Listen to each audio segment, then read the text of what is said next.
In history, the biggest skydiving accident occurred due to a small mistake. This mistake became evident only when 18 skydivers had already jumped from the plane, and by then, there was no way back.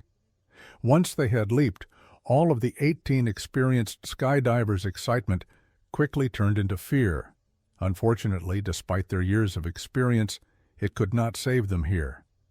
In this tragic accident, 16 skydivers lost their lives, and the story shared by the two survivors sent chills down everyone's spine. Welcome once again to Jet Sound Videos, dear viewers. This disaster is now remembered as the Lake Erie disaster. Lake Erie, located in Ohio, USA, is the fourth largest lake in North America and the 11th largest in the world. Just 13 kilometers south of Lake Erie is a small airport called Turner Airport. On August 27, 1967, the world witnessed one of the most devastating skydiving accidents in history, a tragedy that claimed the lives of 16 experienced skydivers. It all started with a small, almost insignificant mistake that went unnoticed until it was too late. Imagine the excitement in the air as a group of 30 skydivers gathered at Turner Airport, located just 13 kilometers south of Lake Erie in Ohio, USA. They were thrilled to be jumping out of a B-25 bomber, a plane once used in World War II and now modified for a different purpose. For many of them, this was their first time leaping from such an iconic aircraft, and to top it off, the flight was free. But just before takeoff, a weight issue forced the pilot to make a tough decision. The plane couldn't carry all 30 skydivers, so only 20 were selected based on experience and skill level. The 10 left behind were disappointed, but little did they know that last-minute change would save their lives. The plan was straightforward. The B-25 would climb to 20,000 feet, where 18 skydivers would jump, and then the plane would climb higher for the final 2 jumps. But the bad weather delayed everything. By 3 p.m., the skies had cleared just enough, and the B-25 was ready to go.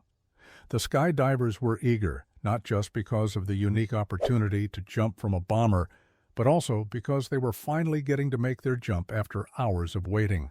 As the B-25 took off, another plane, a Cessna 180, followed closely. Its purpose was to capture the jump on camera from 12,000 feet. Both pilots stayed in close contact with air traffic control since the bad weather made visibility difficult.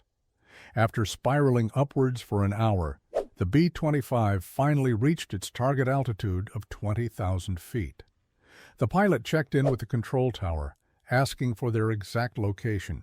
In those days, without modern GPS technology, pilots relied heavily on the tower for guidance. The controller informed the B-25 pilot that they were just 9 kilometers away from Turner Airport. A minute later, the pilot of the Cessna also checked their position relative to the B-25 and was told they were 9 kilometers behind the bomber. Both planes were in position, ready for the jump, or so they thought. A few minutes later, the B-25 pilot radioed the tower again and was told they were directly over Turner Airport. With that, the signal was given, and 18 skydivers leaped out of the plane, ready to form a freefall formation. What they didn't know was that a fatal mistake had already been made. The skydivers were not above land, but over the cold, deep waters of Lake Erie. At 20,000 feet, the temperature was a freezing minus 30 degrees Celsius, and the skydivers had worn extra layers to protect themselves from the cold. As they fell through the thick clouds, they had no idea what awaited them below. When they finally broke through the clouds, panic set in. Instead of land, they saw nothing but the vast expanse of Lake Erie beneath them. They were already just 3,000 feet above the water, leaving them little time to react. They quickly deployed their parachutes, hoping to land close to the shore, but it was too late. They were at least 10 kilometers away from the nearest land. When they hit the water, their heavy clothing and gear became a deadly disadvantage. Many struggled to stay afloat, and although they had imagined quickly removing their harnesses and swimming to safety, the weight pulled them down. Only 2 skydivers had managed to remove their boots and extra layers before landing. These two were the only survivors, found clinging to life and eventually rescued. The other 16 weren't so fortunate. Their bodies were recovered over the next several days, with the last one being found a week later. The accident made headlines around the world, and an investigation was quickly launched. The investigation revealed several critical issues. A major factor was a miscommunication between the B-25 bomber's pilot and Air Traffic Control, ATC. The ATC had inaccurately informed the pilot that the plane was directly over Turner Airport, while it was actually about 9 kilometers away. This error, combined with a possible mix-up between the B-25 and a nearby Cessna 180, led to the skydivers being dropped in the wrong location. The ATC claimed that strong winds had carried the skydivers 10 kilometers into Lake Erie, but calculations showed that they could have drifted only 5 kilometers, suggesting a flaw in the ATC's explanation. Additionally, bad weather reduced visibility and complicated communication, further contributing to the disaster. The failure to correct the drop zone based on accurate information ultimately led to the tragic outcome.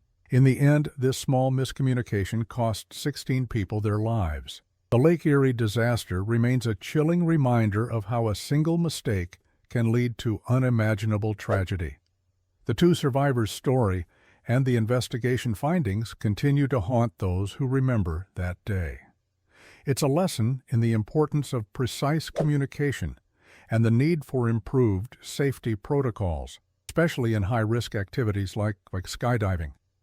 If you've heard of other skydiving incidents or know more about this one, we'd love to hear your thoughts. Don't forget to like, share, and subscribe to stay updated on more real-life stories and history that we bring to light.